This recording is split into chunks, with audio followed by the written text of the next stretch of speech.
ଦୁଃଖ ସମୟରେ କ'ଣ କରିବେ? ଚାଲନ୍ତୁ ଜାଣିବା। ଦୁଃଖ ଯେତେବେଳେ ଜୀବନରେ ଆସେ, ସେ ଦରଜା ଭାଙ୍ଗି ନୁହେଁ, ଶିକ୍ଷା ଦେଇ ଆସେ। ସେ କହେ, ଧୈର୍ଯ୍ୟ ରଖ, ନିଜକୁ ଦେଖ, ନିଜକୁ ଜାଣ। ଦୁଃଖକୁ ଲୁଚାନ୍ତୁ ନାହିଁ। କାନ୍ଦିବାକୁ ମନ ହେଲେ କାନ୍ଦନ୍ତୁ, କାରଣ ଅଶ୍ରୁ ଦୁର୍ବଳତା ନୁହେଁ, ଏହା ମନର ଜମିଥିବା ଭାରକୁ ହାଲୁକା କରେ। ନିଜକୁ ଦୋଷ ଦେବା ବନ୍ଦ କରନ୍ତୁ। ସମସ୍ତ ଘଟଣା ଆମ ନିୟନ୍ତ୍ରଣରେ ନଥାଏ, କିନ୍ତୁ ସେହି ଘଟଣା ପରେ ନିଜକୁ କେମିତି ସମ୍ଭାଳିବେ, ସେ ଆମ ହାତରେ ଅଛି। ତୁଳନାରୁ ଦୂରେଇ ରୁହନ୍ତୁ। ଲୋକଙ୍କ ହସ ପଛରେ କେତେ ଦୁଃଖ ଲୁଚିଥାଏ, ତାହା ଆମେ ଜାଣୁନାହୁଁ। ନିଜ ଯାତ୍ରାକୁ ନିଜେ ମାପନ୍ତୁ। ଦୁଃଖରେ ନିଷ୍ପତ୍ତି ନିଅନ୍ତୁ ନାହିଁ। ଯେଉଁ ନିଷ୍ପତ୍ତି ଅଶ୍ରୁ ମଧ୍ୟରେ ନିଆଯାଏ, ସେ ପରେ ଅନୁତାପ ହୋଇ ଫେରେ।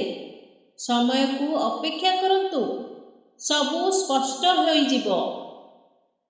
ନିଜ ସହ କଥା ହୁଅନ୍ତୁ।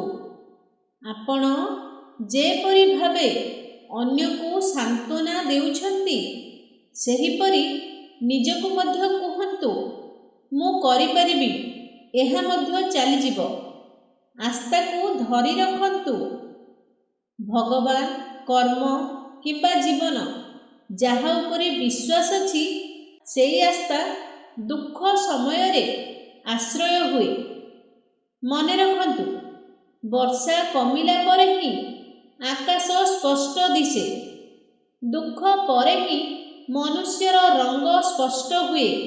ଆଜି ଯେଉଁ ଦୁଃଖ ଆପଣଙ୍କୁ ଭାଙ୍ଗୁଛି, ସେହି ଦୁଃଖ ଆଗାମୀକାଲି ଆପଣଙ୍କୁ ଅନ୍ୟଙ୍କ ପାଇଁ ଆଶାର ଆଲୋକ କରିଦେବ। ଦୁଃଖ ସ୍ଥାୟୀ ନୁହେଁ, କିନ୍ତୁ ଆପଣଙ୍କ ଧୈର୍ଯ୍ୟ ସମୟକୁ ମଧ୍ୟ ହରାଇ ଦେବାର ଶକ୍ତି ରଖେ। ଶେଷରେ, ଯଦି ଆଜି ହାରିଗଲେ ମଧ୍ୟ ଆସନ୍ତାକାଲି ଆଉ ଥରେ ଉଠିବା ପାଇଁ ଚେଷ୍ଟା କରିବେ, ତାହା ହିଁ ସତ୍ୟ ବିଜୟ ହେବ। ଯଦି ଏହି ଭିଡ଼ିଓଟି ଆପଣମାନଙ୍କୁ ଭଲ ଲାଗିଥାଏ, ଭିଡ଼ିଓକୁ ଗୋଟେ ଲାଇକ୍ କରି ଚ୍ୟାନେଲକୁ ସବସ୍କ୍ରାଇବ୍ କରନ୍ତୁ ଏବଂ ପାଖରେ ଥିବା ବେଲ୍ ବଟନଟି ପ୍ରେସ୍ କରିଦିଅନ୍ତୁ, ଯାହାଫଳରେ ଆମର ସର୍ବପ୍ରଥମେ ଭିଡ଼ିଓ ଅପଲୋଡ଼ ହେଲେ ଆପଣ ଦେଖିପାରିବେ। ଆମ ଚ୍ୟାନେଲ ସହିତ ଯୋଡ଼ି ହୋଇ ରୁହନ୍ତୁ।